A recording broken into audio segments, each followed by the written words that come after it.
Assalamualaikum warahmatullahi wabarakatuh.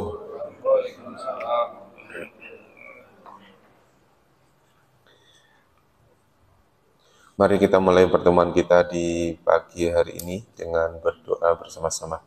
Bismillahirrahmanirrahim. Radina billahi rabba wa bil islami dina wa bi Muhammadin nabiyya wa rasula. Rabbana zidna ilman nafi'a warzuqna fahman wasi'a. Allahumma rzuqna fahman nabiyyin wa hifdzal mursalin wa ilhamal malaikatil muqarrabin birahmatika ya arhamar rahimin.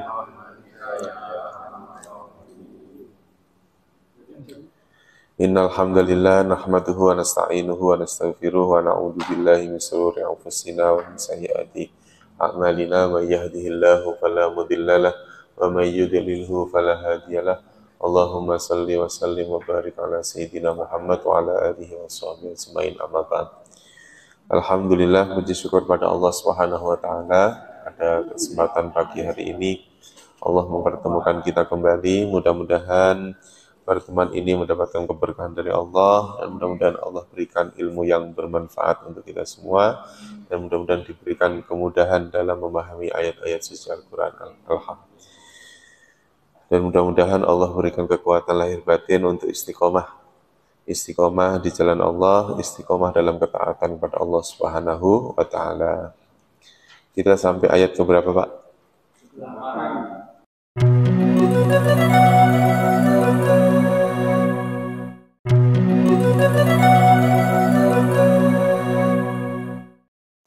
Bismillahirrahmanirrahim. Wala in ataital ladzina utul kitaba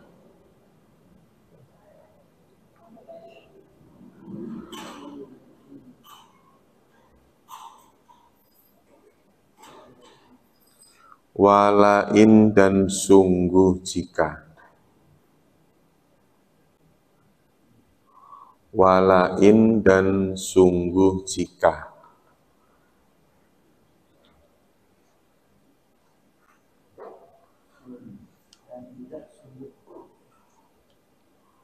wa dan la artinya sungguh, in jika, wala in dan sungguh jika.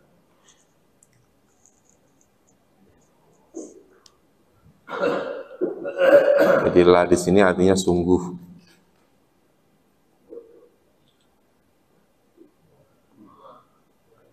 Ataita, ataita, ada tanya di akhir, berarti kamu. Ataita, sungguh jika, ataita engkau telah mendatangkan,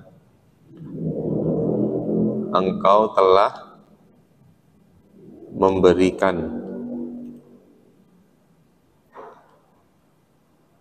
Alladzina orang-orang yang, alladzina ba orang-orang yang,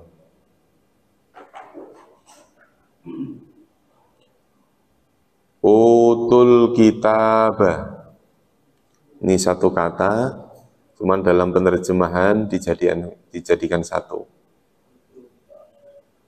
Sungguh jika engkau mendatangkan atau memberikan kepada orang-orang yang utul kitab, telah diberi Alkitab, telah diberi Alkitab.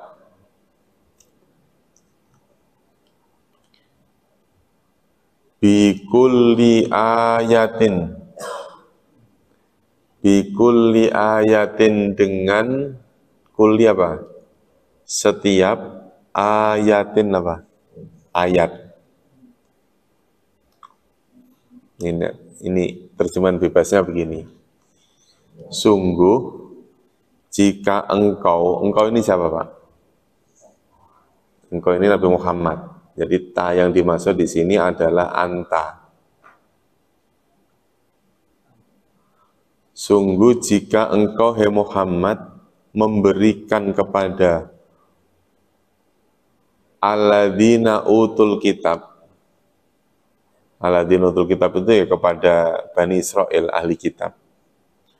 Memberikan apa? Bikulli ayatin, semua ayat.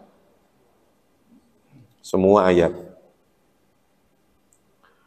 Ma tabi'u kiblataka. Maka ma tidaklah. Ma di sini artinya apa? Tidaklah.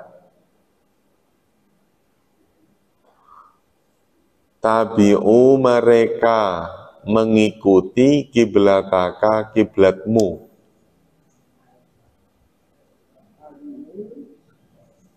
Ma tabi'u kiblataka. Tidaklah mereka mengikuti kiblataka, kiblatmu.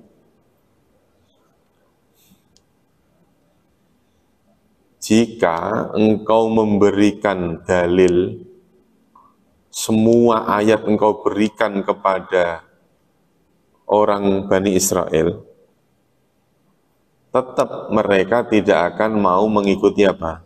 Kiblatmu. Wa ma anta bitabi'in kiblatahum. Wa ma anta, dan tidaklah engkau bitabi'in orang yang mengikuti.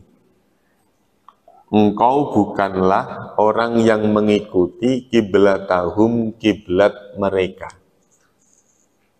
Ini kaitannya tentang apa Pak? Tentang penghadapan kiblat. Jelas ya. Wa ma anta bitabi'in kiblatahum. Jadi perubahan kiblat dari Mekah ke Baitul Maqdis ketika Rasulullah sholat di Madinah itu bukan atas kemauan orang Bani Israel, tetapi semata-mata karena mengikuti perintah Allah. Gitu. Ya, walaupun engkau menghadap Baitul Maqdis, terus dalil-dalil penjelasan sudah kamu berikan, mata bi'u kiblataka. Mereka pun tidak mengikuti kiblatmu. Itu yang menandakan bahwasannya tentang urusan ini adalah dalam urusan hidayah. Kalau orang mendapatkan hidayah dari Allah, petunjuk dari Allah, insya Allah mereka apa? Mereka mengikuti, mengikuti. Wa ma ba'duhum bitabi'in kiblata ba'din.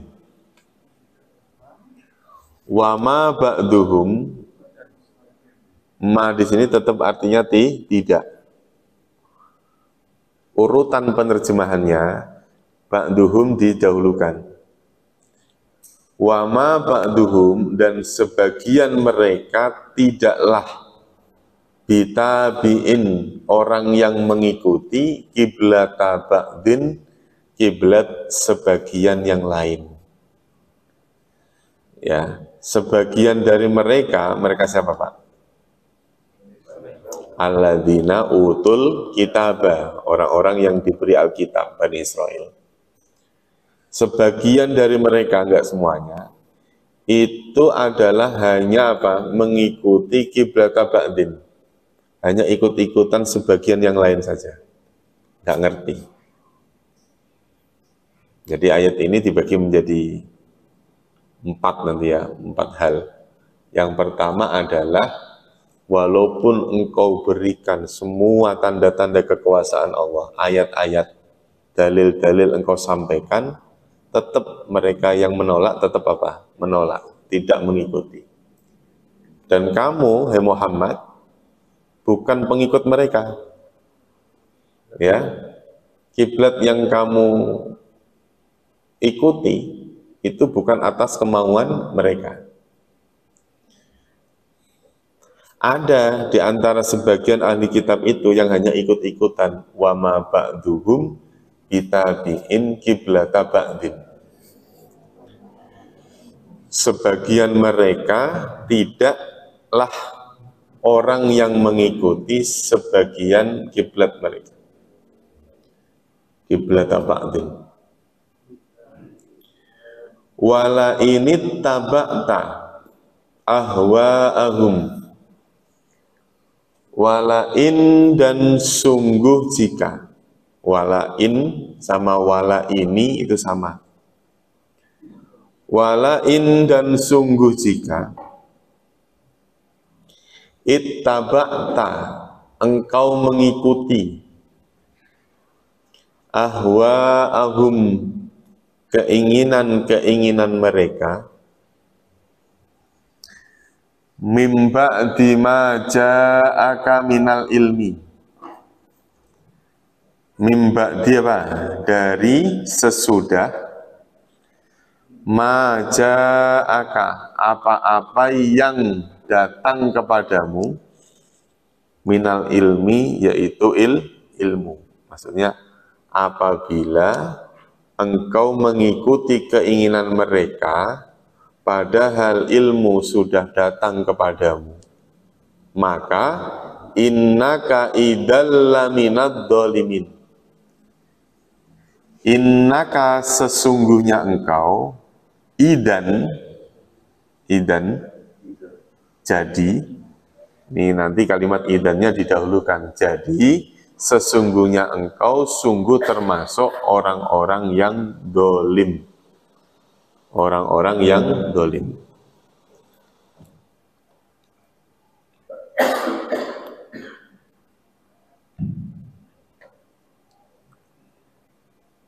Saya ulangi ya dari awal. Wala in ataita dan sungguh jika ataita engkau mendatangkan alladzina utul kitabah kepada orang-orang yang telah diberi Alkitab. Mendatangkan apa? Bikulli ayatin dengan setiap ayat. Matabi'u kiblataka. Tidaklah mereka mengikuti kiblatmu. Wa ma anta bitabi'in kiblatahum. Dan engkau bukanlah orang yang mengikuti kiblat mereka. Wa ma ba'duhum bitabi'in kiblata ba'din. Dan sebagian mereka bukanlah orang yang mengikuti kiblat sebagian yang lain. Wala init taba'ta dan sungguh jika engkau mengikuti ahwa'ahum keinginan-keinginan mereka mimba dima dari sesudah apa-apa ja'aka minal ilmu yang telah datang kepadamu idan jadi innaka laminad dhalimin sesungguhnya engkau menjadi apa? Orang termasuk orang-orang yang dolim, orang-orang yang dolim. Jadi terkait tentang perubahan kiblat ya di saat Nabi Muhammad ke mana? Ke Madinah. Itu kan Rasulullah diperintahkan oleh Allah untuk menghadap sholatnya itu berubah menghadap ke Baitul Maqdis. Kurang lebih selama 1,5 tahun Rasulullah beserta para muhajirin ketika itu sholatnya tidak menghadap ke Ka'bah, tetapi menghadap kemana? Ke Baitul Maqdis, ya, Masjidil Aqsa. Nah, pengalihan kiblat itu bukan atas kemauan orang-orang Bani Israel, bukan, tapi semata-mata karena perintah Allah. Dan Nabi Muhammad bukan orang yang mengikuti keinginan-keinginan mereka. Makanya peralihan kiblat itu ya wala init taba'ta ahwa'ahum sungguh jika engkau mengikuti keinginan mereka. Ini kalimat yang tidak mungkin terjadi. Kenapa? Rasulullah tidak mungkin mengikuti hawa nafsu mereka. Ya, padahal ilmu wahyu sudah Allah berikan kepada Nabi Muhammad. Apabila seperti itu, idan maka mereka menjadi laminad dzalimin, termasuk orang-orang yang dolim. Yuk diulangi ya, langsung terjemahnya bareng-bareng. Wala in ataita, ya langsung. Dan sungguh jika engkau mendatangkan kepada orang-orang yang telah diberi Alkitab dengan setiap apa? Dengan setiap ayat, maka mereka tidak akan mengikuti kiblatmu, dan engkau tidaklah orang yang mengikuti kiblat mereka, dan sebagian mereka bukanlah orang yang mengikuti kiblat sebagian yang lain. Dan sungguh jika engkau mengikuti keinginan mereka sesudah apa-apa yang datang kepadamu, yaitu ilmu, maka sesungguhnya engkau termasuk orang-orang yang dolim. Jadi jika begitu sesungguhnya engkau adalah orang-orang yang dolim. Dah cukup. Alladzina atainahumul kitab. Ya. Alladzina orang-orang yang. Alladzina orang-orang yang. Ataina kami telah mendatangkan hum kepada mereka, mendatangkan Alkitab. Kalimat ataina humul kitaba dalam satu penerjemahan. Ya Pak ya? Ataina humul kitab. Apa artinya? Kami mendatangkan Alkitab kepada mereka. Maksudnya apa? Ataina humul kitab itu, yaitu ahlil kitab. Siapa ahlul kitab itu? Bani Israel. Jadi atainahumul kitab itu yang dimaksud adalah ahli kitab, Bani Israel. Siapa Bani Israel? Orang Yahudi, orang Nasrani. Orang-orang yang kami berikan Alkitab kepada mereka, orang-orang Bani Israel itu, gampangnya gitu.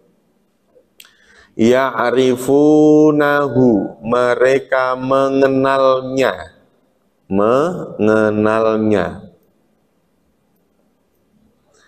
Mereka mengenalnya. Mengenal siapa Pak? Nabi Muhammad. Hu yang dimaksud adalah engkau, kamu, dia, yaitu siapa? Seorang laki-laki.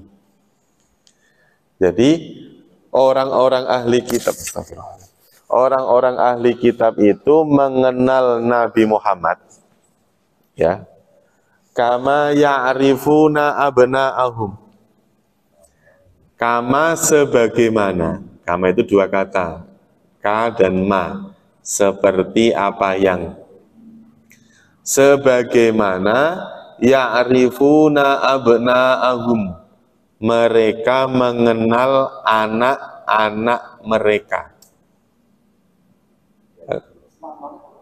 Paham banget. Maksudnya gini Pak, ini saya kasih tahu. Jadi kabar akan datangnya seorang nabi, ya, itu sudah ada di kitab Taurat maupun kitab Injil. Sehingga orang-orang ahli kitab itu sudah paham banget bakal ada seseorang nabi. Nah, itu kan yang di surat As-Saff ya, atau apa itu surat? Ya, iya. Wa idh qala Isa bin Maryam ya bani Israel inni Rasulullah. Ya kan? Isa saja mengatakan ini Rasulullah. Ya, terus kemudian nanti dalam ayat selanjutnya itu ada kalimat mimba dismuhu Ahmad. Ada seseorang nabi yang namanya Ahmad. Bapak tahu nama Ahmad itu artinya apa? Kalimat Ahmad itu, kalimat Ahmad.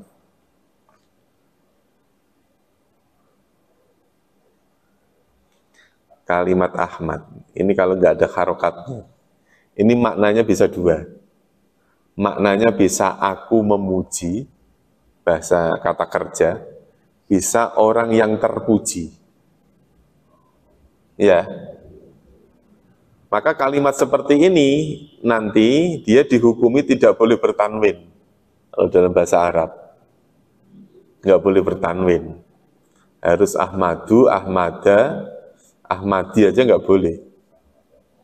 Itu.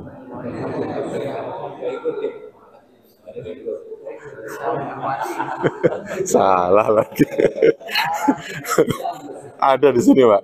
Oh, ada. Oh, berarti salah nama. Bukan, maksudnya nggak gitu. Kalau udah nama nggak usah dibahas, Pak. Kalau udah nama nggak usah dibahas. Nanti nanya sama yang ngasih nama. Gitu.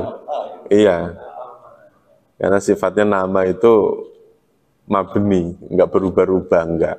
Nah, dalam Al-Quran saja namanya bukan Muhammad. Nah, yang lahir itu nanti namanya bukan Ahmad, tapi apa? Muhammad, orang yang terpuji. Atau orang yang dipuji. Ya. Makanya begitu orang Bani Israel itu sangat kenal siapapun namanya, ya Ahmad atau Muhammad, kalau dia mempunyai ciri-ciri tertentu, ciri-ciri di fisiknya dan lain sebagainya, ya orang Bani Israel udah sangat paham. Ya, makanya ketika Abu Thalib itu dia ketemu dengan seorang pendeta, ditanya, anak kecil yang kamu bawa ini siapa? Kata Abu Thalib, ini anakku. Oh, pasti kamu bohong.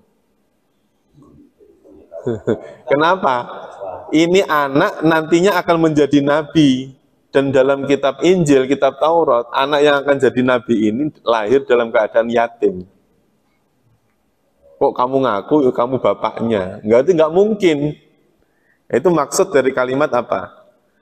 Ya'rifunahu kama ya'rifuna abna'ahu. Sangat mengenal. Mereka, orang Bani Israel itu mengenal Nabi akhir itu, Nabi yang terakhir ini, entah namanya Ahmad atau Muhammad, ya, seperti mereka mengenal anaknya, saking apa tuh, saking kenalnya, gitu, saking kenalnya. Makanya beda sama orang sekarang, ada bapak nggak kenal sama anaknya. Karena pas berangkat anaknya masih tidur, pas pulang anaknya sudah tidur. Iya. Giliran hari Sabtu masih lembur aja, ya Allah.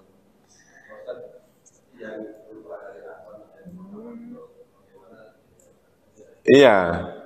Jadi, oh ya. Jadi ketika nama itu disebutkan ya, nama. Loh, di Al-Quran aja namanya Ahmad, kok waktu lahir orang ini namanya Muhammad, orang yang terpuji. Dari sisi nama itu sendiri, orang-orang yang benci terhadap Nabi Muhammad, itu pun nggak mau menyebut nama Muhammad. Benar, Pak? Misalnya namanya orang Arab itu kan ngerti, ini artinya apa. Misalnya ada Abu Jahal terus manggil, ya Muhammad, itu artinya apa, Pak? Hei orang yang terpuji, orang dia benci kok dipanggil hei orang yang terpuji. Kan ini ya Pak, nggak cocok, nggak pas. Gitu. Makanya terus kemudian orang-orang yang benci kepada Nabi Muhammad pasti manggilnya dengan nama lakop, dengan nama yang lain. Ya Abul Qasim, hei bapaknya Qasim. Gitu Pak. Tidak mau menyebut apa? Nama. Nah, ketika kalimat Ahmad mereka menganggap kalimat Ahmad ini kan bukan nama Arab. Tadi Ahmadu atau Ahmada. Orang Bani Israel menganggap yang dinamakan Ahmad yang dikatakan oleh siapa? Oleh dalam kitab Taurat maupun Injil itu disebutkan mereka menganggap bukan orang Arab. Bukan orang Arab. Gitu. Makanya begitu ada anak kecil kok mempunyai ciri-ciri yang seperti itu, ya mereka kaget. Ini ciri-cirinya sudah pas, sudah cocok, anaknya yatim sudah cocok, kok bukan orang Bani Israel. Maka terus kemudian apa yang mereka lakukan? Nah ini lanjutan ayatnya. Wa inna fariqam minhum la yaktumunal haqqa wa hum ya'lamun. Wa inna dan sesungguhnya fariqon, apa fariqon? Segolongan. Dan sesungguhnya segolongan minhum dari mereka. Mereka siapa, Pak? Mereka Bani Israel, ataina humul kitab. Segolongan dari golongan Bani Israel itu layak tumunal haqqo. Sungguh mereka menyembunyikan al-haqqo. Apa? Kebenaran. Kalimat kebenaran kok sudah menggunakan kalimat al-haqqo, ada alnya. Maka yang dimaksud adalah kebenaran yang sudah tidak bisa terbantahkan lagi. Ya, mutlak. Kebenaran yang mutlak. Bahasa kita kebenaran yang absolut, yang tidak bisa terbantahkan lagi. Udah jelas ciri-cirinya, udah jelas semuanya jelas, tapi masih ada yang disembunyikan. Yaitu dari golongan yang mereka katakan adalah dari golongan Bani Israel. Ternyata Ahmad yang dimaksud itu yang ada bukan golongan Bani Israel. Akhirnya hanya gara-gara itu mereka nggak mau percaya, mereka nggak mau beriman. Hanya gara-gara apa, Pak? Bukan dari golongan Bani Israel. Layak tumunal haqqo wa hum ya'lamun. Sungguh mereka menyembunyikan al-haqqo kebenaran, wahum ya'lamun dan mereka ya'lamun apa? Mengetahui. Mereka mengetahui. Orang-orang Bani Israel itu mereka mengenal Nabi, mengenalnya sebagaimana mereka mengenal anak-anak mereka. Segolongan dari mereka, sebagian dari mereka menyembunyikan kebenaran itu, padahal mereka mengetahui. Al-haqqu mir rabbika, kebenaran yang sebenar-benarnya itu mir rabbika dari siapa? Dari Tuhanmu. Fala takunanna, maka janganlah, lah di sini maknanya janganlah.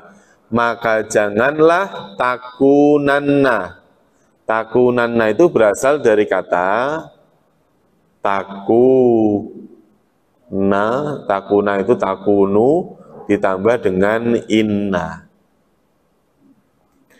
Maka janganlah engkau benar-benar menjadi minal mumtarina, termasuk orang-orang yang ragu, orang-orang yang ragu.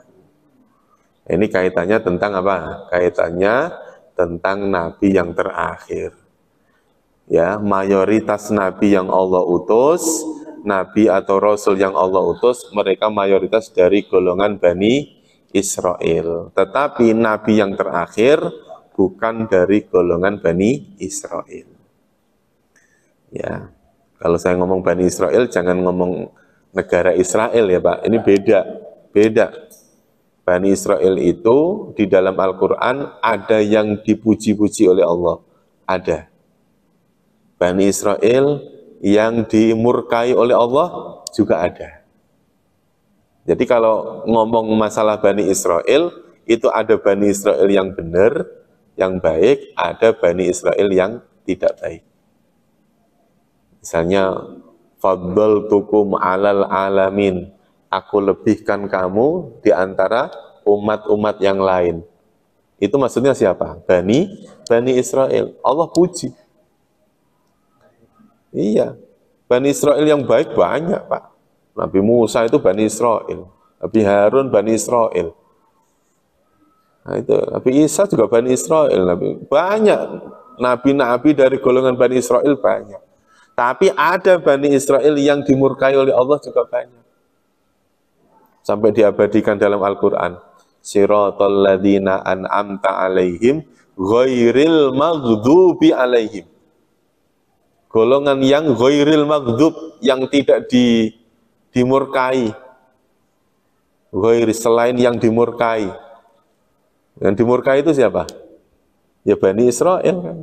Yaitu orang Yahudi. Makanya ada yang dimurkai oleh Allah, ada yang dipuji-puji oleh Allah.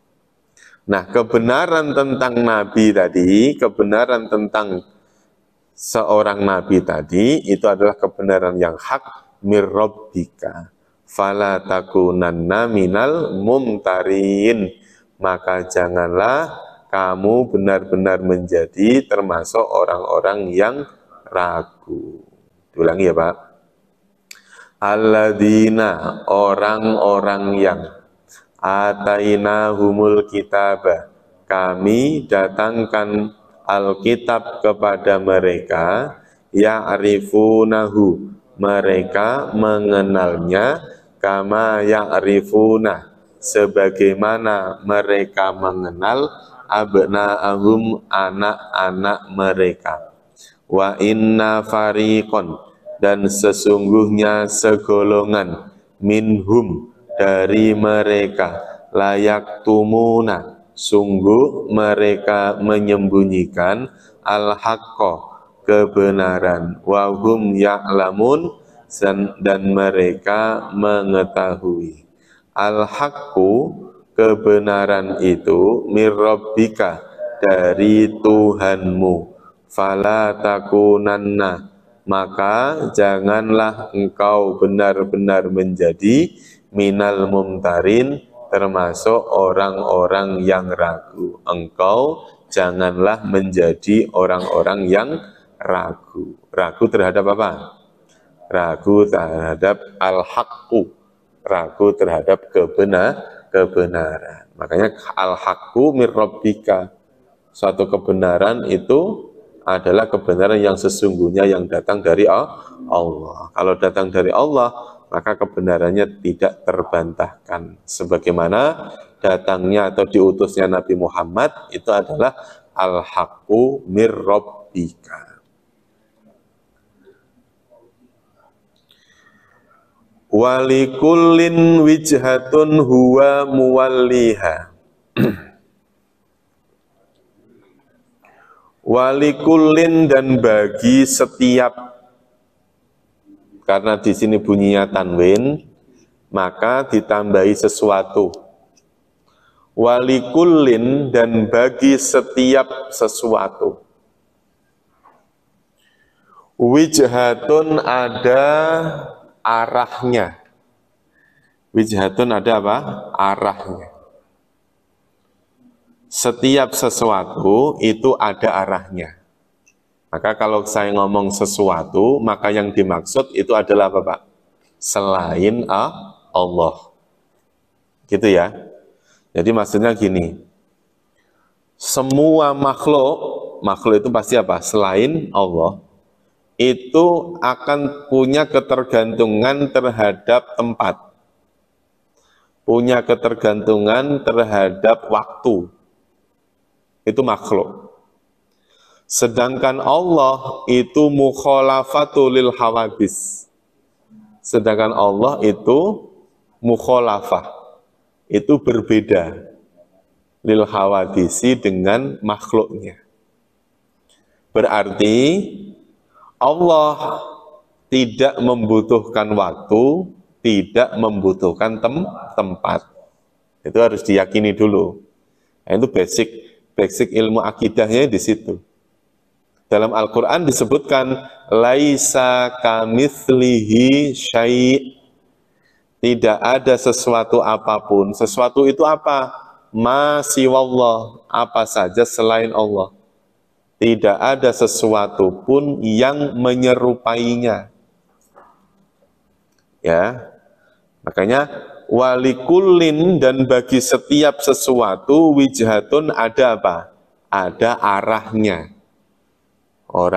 Seseorang pasti ada arahnya. Oh, arahnya di mana dia? Oh, orang ini ada di utara, orang ini ada di selatan, ada di rumah, ada di mana-mana. Wijhah. Huwa muwalliha. Huwa dia sesuatu tadi itu. Muwalliha adalah yang menghadap padanya, pada arah itu, wijhah. Ya, jadi maksud saya begini, ketika Bapak sholat, kalau sholat menghadap kemana Pak? Menghadap ke kiblat. Kiblat itu mana? Bukan barat. Kiblat itu mana? Masjidil Haram, Ka'bah. Nah, Masjidil Haram yang dijadikan kiblat, kiblat itu kan tujuan arah tertentu, itu namanya kiblat. Maka kita harus punya keyakinan bahwa Ka'bah itu bukan tempat tinggalnya Allah gitu. Paham ya Pak? Paham ya? Jadi jangan sampai kita punya keyakinan bahwa Allah berada di dalam Ka'bah. Karena Ka'bah hanya apa Pak? Hanya suatu tempat, suatu titik yang dijadikan muara manusia pada sujud kepada Allah. Suatu saat kiblat ini akan dirubah. Benar kan? Ketika Nabi hijrah ke Madinah, yang tadinya Mekah dijadikan kiblat berubah kemana? Ke Baitul Maqdis. Berarti apa? Mau Baitul Maqdis maupun Ka'bah, tetap dua-duanya adalah kiblat yang hak. Kiblat yang benar. Maksudnya begitu. Ya, makanya jangan sampai kita punya keyakinan orang ketika sholat di depan Ka'bah merasa dia dekat dengan Allah karena meyakini kalau Allah ada di Ka'bah. Itu jangan. Karena apa? Fa'aina matuwallu fasamma wajhullah. Dimanapun engkau berpaling, engkau menghadap, ya pasti, Allah pasti akan datang. Nah tentunya setiap manusia dalam hal beribadah, apapun, mau sholat, baca Quran, atau apa saja, pasti akan membutuhkan wasilah, membutuhkan lantaran, membutuhkan alat untuk menjadikan rasa khusyuknya itu lebih. Ya, kalau orang sholat di depan Ka'bah, ya khusyuk. Apa enggak Pak? Khusyuk misalnya. Sholat di Masjid Al-Maghfirah, khusyuk tidak? Harusnya khusyuk. Kalau sholat di rumah, enggak, kalau sholat di rumah, sholat sunnah, maksudnya sholat sunnah. Khusyuk tidak Pak? Harusnya khusyuk. Sholat dalam keadaan AC nyala sama AC mati. Khusyuk mana? AC nyala. Nyaman. Karpetnya lama nggak dicuci sama baru dicuci. Baru dicuci. Imamnya suaranya bagus sama imamnya suaranya cempreng. Khusyuk mana Pak? Loh, maksud saya begini, kenapa dalam hal ibadah kita bisa membeda-bedakan kayak begitu? Harusnya kan sama. Imamnya bagus ya khusyuk, imamnya suaranya begitu-begitu ya harusnya khusyuk. Makanya dalam hal ibadah manusia itu butuh Pak, butuh penunjang-penunjang itu. Butuh penunjang itu butuh.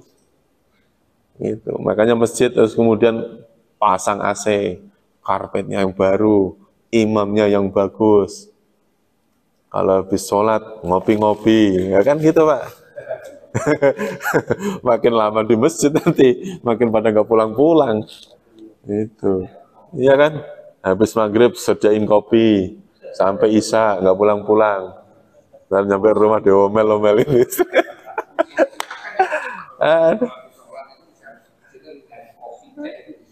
Iya, artinya tidak semua orang itu senang zikir, Pak. Kadang-kadang senang senang senang bersyukur dengan ketawa-ketawa sama temennya itu juga penting, Pak.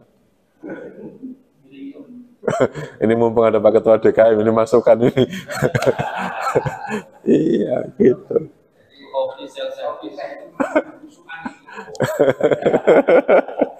Gitu. Artinya semua membutuhkan apa? Membutuhkan penunjang ya Pak ya, penunjang dalam hal orang beribadah, mencari Allah, mendekatkan diri pada Allah itu butuh sarana. Butuh apa? Sarana. Dan kita jangan sampai membeda-bedakan sarana itu. Saya khusyuk kalau di tempat yang dingin, saya khusyuk kalau sendirian, saya khusyuk kalau nggak ada yang berisik. Jangan. Seharusnya semuanya harus kita jadikan alasan untuk bagaimana caranya khusyuk. Sholat subuh nggak ada anak-anak, sholat maghrib banyak anak-anak. Khusyuk mana? Harusnya dua-duanya khusyuk kapan ya? Rasulullah ketika perang aja sholatnya khusyuk, ketika nggak perang juga sholatnya khusyuk. Apalagi dan menghadap dalam urusan beribadah tadi itu, yang orang itu wajib menghadap kepada arah tadi itu, fastabiqul khairat. Apa fastabiqu? Kita selalu mengartikan fastabiqu itu selalu berlomba-lombalah. Kalimat ini bermakna dari kata sabako. Sabako itu kan artinya mendahului, Pak. Terdahulu itu kan apa? Sabako, mendahului. Maksudnya apa? Dalam urusan al-khairat, kebaikan, kita harus ada usaha untuk mendahului yang lain. Jadi pelopor, jadi yang terbaik. Dalam urusan kebaikan kita harus ada fastabiknya, harus ada lombanya. Namanya orang lomba pasti pengen apa Pak? Pengen menang, jangan pengen tenar doang. Pengen menang, harus menang. Kalau dia bisa ke paling depan kan mayat ya lagi. Di depan imam. Di depan imam siapa Pak? Mayat. Enggak, maksudnya kalau dia ada di soft depan, kenapa saya di belakang? Padahal rumahnya saya paling dekat dengan masjid. Usaha untuk mendahului. Berlomba-lombalah kalian al-khairati dalam kebaikan. Kalimat kebaikan bukan menggunakan kalimat as-solihat, tapi menggunakan kalimat al-khairat. Ya, karena makna daripada al-khairat ini lebih luas, Pak. Kebaikan baik yang sifatnya maghdoh maupun kebaikan yang sifatnya sosial kemasyarakatan. Tidak hanya sekedar sholat, enggak. Kebaikan apa saja. Sedekah, bantu orang, ya, meringankan orang lain, beban orang lain, itu semua masalah. Itu al-khairat. Ya, al-khairat itu keberkahan. Berlomba-lombalah kalian al-khairati dalam apa? Dalam kebaikan. Nah, kalimat kebaikan ini bentuknya jamak. Kalau kita perhatikan, kalimat al-khairat itu bentuknya jamak. Nih, jamak. Ada alif sama taknya. Ada alif sama taknya, berarti menandakan kalau ini jamak. Berarti kebaikannya nggak cuma satu. Kebaikannya yang banyak.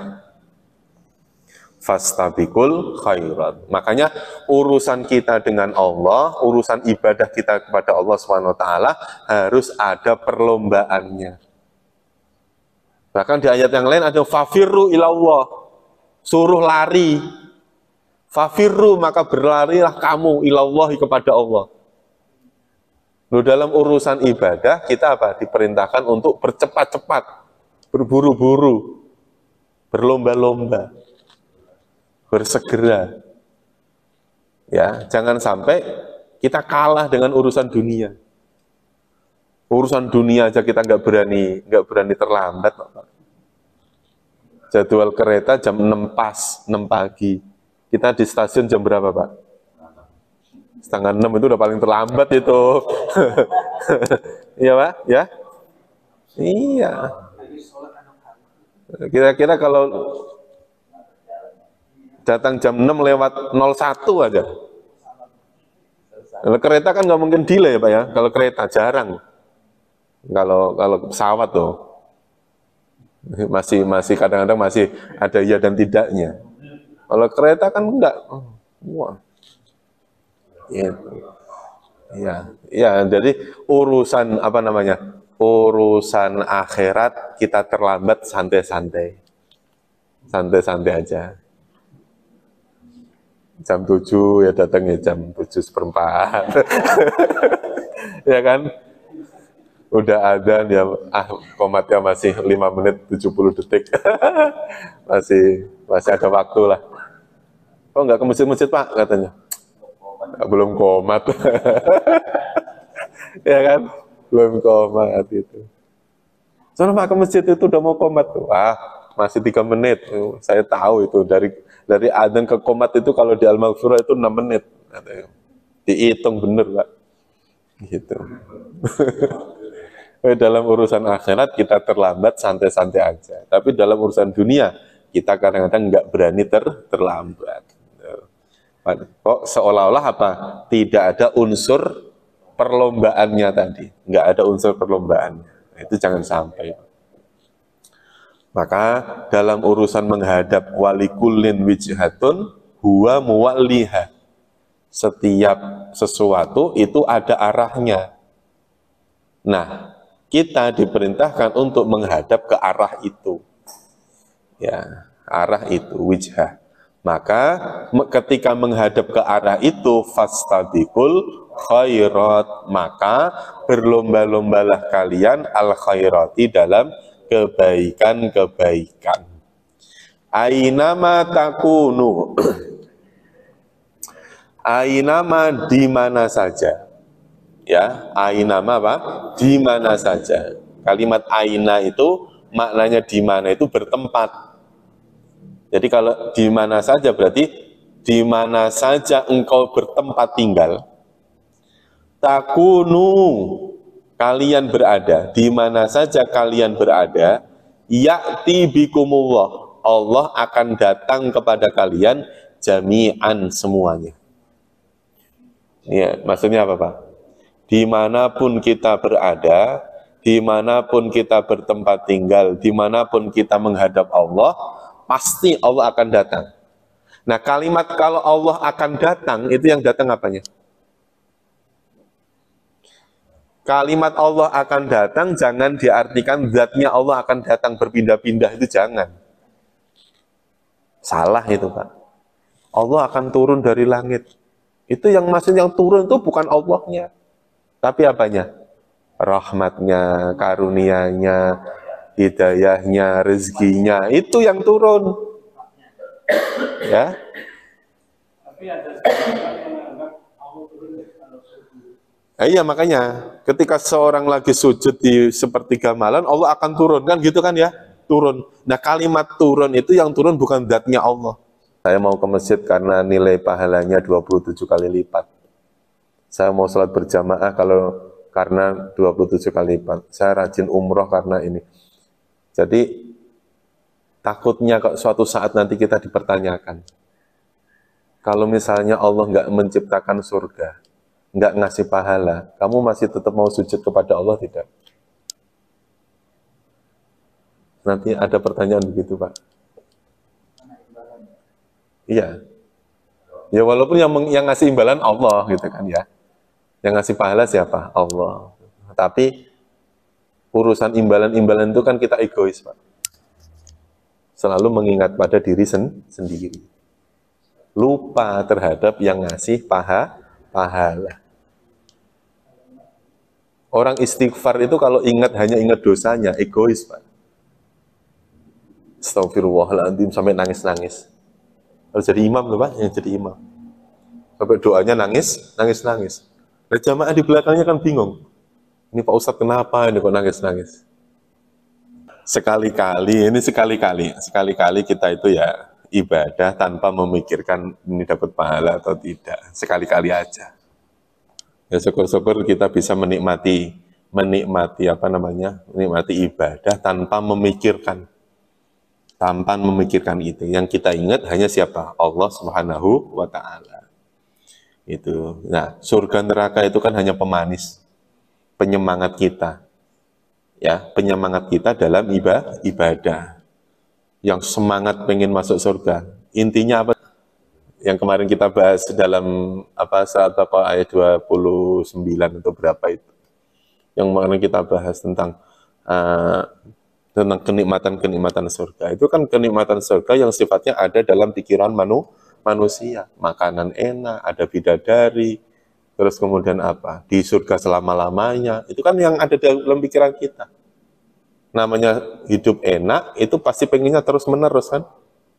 Gitu. Tanpa kita itu memikirkan siapa yang menciptakan surga, siapa yang memasukkan kita ke dalam surga. Itu. Ini dalam hal kebaikan kita fastabiqul khairat, berlomba-lombalah kalian dalam kebaikan-kebaikan. Aina takunu, di mana saja kalian berada, ya'ti bikumullah, Allah didahulukan, Allah ya'ti akan datang bikum kepada kalian jami'an, semuanya. Makanya kalau diartikan apa tadi? Diartikan zatnya yang turun, maka seolah-olah nanti orang akan bertanya-tanya, kalau turunnya di Bekasi, nanti di sana siapa? Gitu ya Pak. Nah, tapi kalau yang turun itu rahmatnya, yang turun malaikatnya, yang turun kebaikan-kebaikannya. Dan itu namanya takwil Pak. Dalam hal-hal yang seperti itu, kita ini punya keyakinan wajib ditakwil. Ya, kayak ada ayat yang misalnya ada yadullah fauqa aidihim, tangan-tangan Allah di atas tangan-tangan mereka. Itu kalimat tangan jangan diartikan tangan fisik. Kalau diartikan tangan fisik nanti menyerupai makhluk. Aina ma takunu ya'ti bikumullahu jami'a. Innallaha ala kulli syai'in qadir. Sesungguhnya Allah ya berkuasa atas segala sesuatu. Walikullin, dan bagi setiap sesuatu wijhatun ada arahnya. Huwa, dia, muwalliha adalah yang menghadap kepadanya, menghadap ke kiblat yang ke arah tadi itu. Fastabiqul khairat, ya. Oh ya. Jadi ini aslinya itu ada tasdidnya, ada tanwinnya begini ya Pak. Ini saya juga baru kaget dari Word di apa namanya di copy ke sini, kok tanwinnya kok ketinggalan. Ini bukan apa-apa ya Pak. Ini hanya ketinggalan saja. Karena kan tulisan ini itu ternyata bukan tulisan yang bisa diketik pakai apa namanya, pakai keyboard, itu bukan tulisan Arab ini loh Pak. Arab yang ini, yang ada di Microsoft Word kalau Bapak punya, Al-Quran in Word itu ternyata nggak bisa diketik. Biasa itu nggak bisa. Dia harus di-convert dulu ke tradisional Arabic, ya, baru bisa dirubah-rubah. Nah ini ada pas waktu pengkopian dari Word ke PowerPoint itu, nah ada yang ketinggalan pengkopiannya. Sebenarnya kalau di copy paste yang semuanya di blok itu mungkin langsung. Tapi ini pas kayaknya ada yang apa Pak? Ada yang ketinggalan gitu. Jadi cuman saya bisa menjelaskan ya Pak ya. Jadi kalimat ini aslinya likulin, ada tanwinnya. Jadi kalau baca walikulli wijhatun huwa muwalliha. Bagi setiap itu maksudnya setiap sesuatu ada arahnya, dia ya sesuatu itu yang menghadap kepadanya. Ya.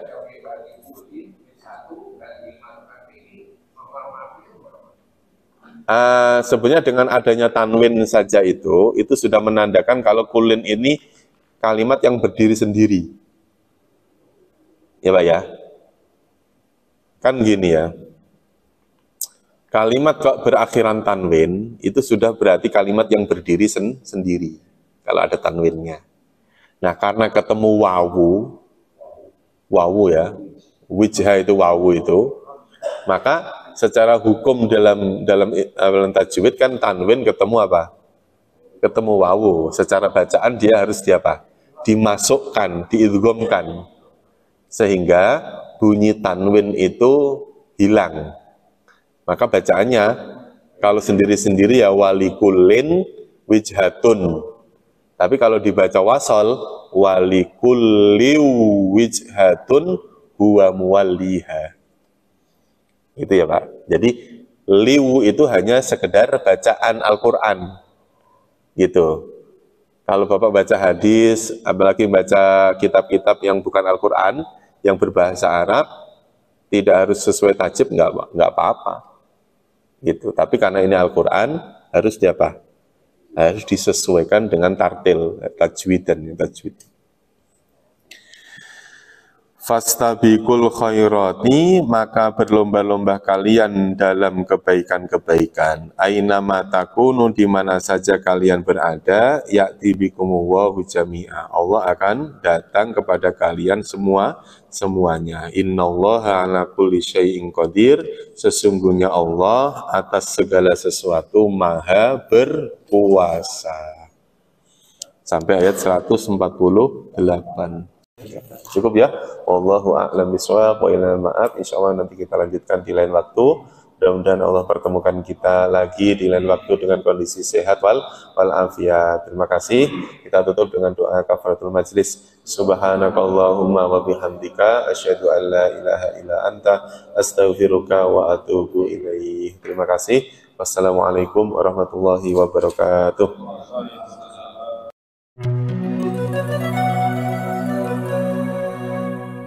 Bismillahirrahmanirrahim. Dengan nama Allah yang Maha Pengasih, Maha Penyayang.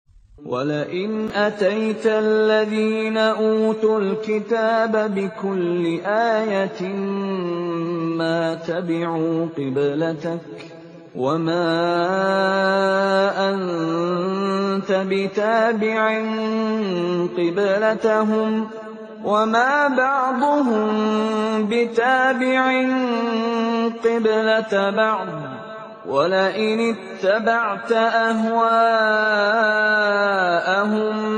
مِنْ بَعْدِ مَا جَاءَكَ مِنَ الْعِلْمِ إِنَّكَ إِذًا لَّمِنَ الظَّالِمِينَ.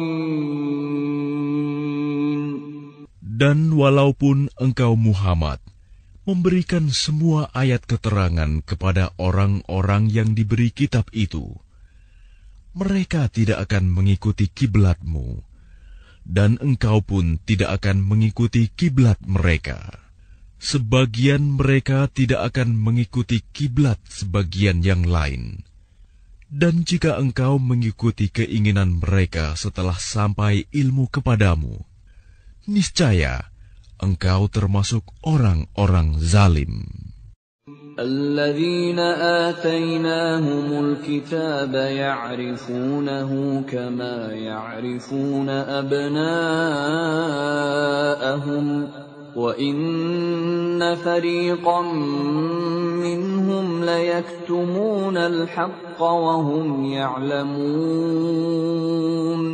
Orang-orang yang telah kami beri kitab Taurat dan Injil mengenalnya, Muhammad, seperti mereka mengenal anak-anak mereka sendiri. Sesungguhnya sebagian mereka pasti menyembunyikan kebenaran, padahal mereka mengetahuinya. Al-haqqu min rabbika fala takunanna minal mumtarin. Kebenaran itu dari Tuhanmu, maka janganlah sekali-kali engkau Muhammad termasuk orang-orang yang ragu. Walikullin wijhatun huwa muwalliha fastabiqul khairat aynama takunu ya'ti bikumullahu jami'a innallaha ala kulli syai'in qadir. Dan setiap umat mempunyai kiblat yang dia menghadap kepadanya. Maka berlomba-lombalah kamu dalam kebaikan. Di mana saja kamu berada, pasti Allah akan mengumpulkan kamu semuanya. Sungguh, Allah Maha Kuasa atas segala sesuatu.